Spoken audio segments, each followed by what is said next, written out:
And Russia says it is holding a ceasefire today to allow Ukrainian fighters to safely leave a steel plant in Mariupol. But so far, those Ukrainian forces seem determined to keep fighting. The plant is the last major holdout in the port city. And this all comes as the United Nations reports more than 5 million people have fled Ukraine since the start of the Russian invasion. ABC News national correspondent Marcus Moore joins us outside the capital city of Kyiv with more on this. Marcus, for days now, Russia has been urging these last Ukrainian fighters in Mariupol to surrender, and yet they have not. So what happens if they don't? Well, the Russians have threatened to, quote, eliminate them, basically saying that they will die if they don't surrender. What we have heard from the Ukrainian president as well as other Ukrainian officials is that they have no intention of surrendering, that they will fight until the end. So certainly what's been happening there in Mariupol has been the focal point of this conflict.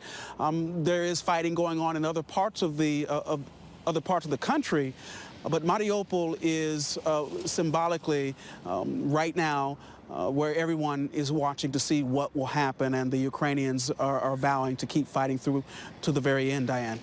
And we should explain that this steel plant, it's not just one building, it's a whole complex that spans miles. And there are reportedly more than 1,000 civilians also sheltering on the grounds there. So what happens to them?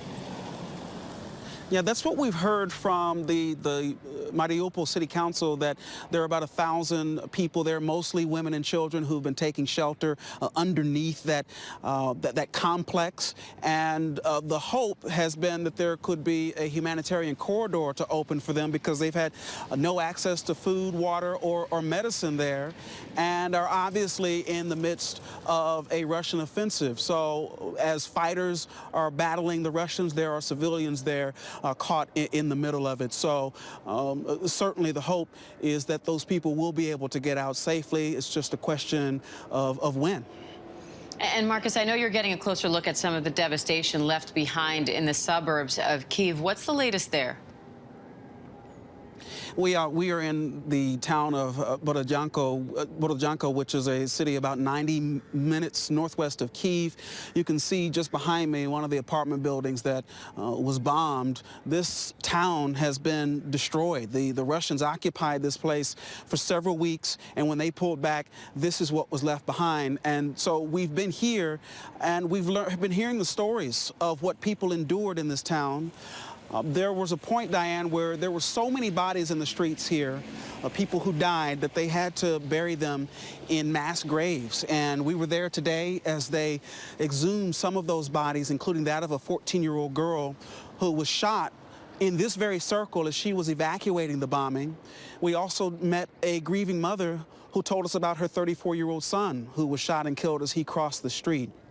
Their bodies are being exhumed because officials are building a case, making claims that the Russians committed war crimes here. And so, Diane, they want people to see what happened here and to hear their stories, as all of them right now, Diane, are asking why was this place attacked this way?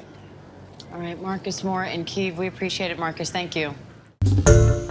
Hi, everyone. George Stephanopoulos here. Thanks for checking out the ABC News YouTube channel. If you'd like to get more videos, show highlights, and watch live event coverage, click on the right over here to subscribe to our channel. And don't forget to download the ABC News app for breaking news alerts. Thanks for watching.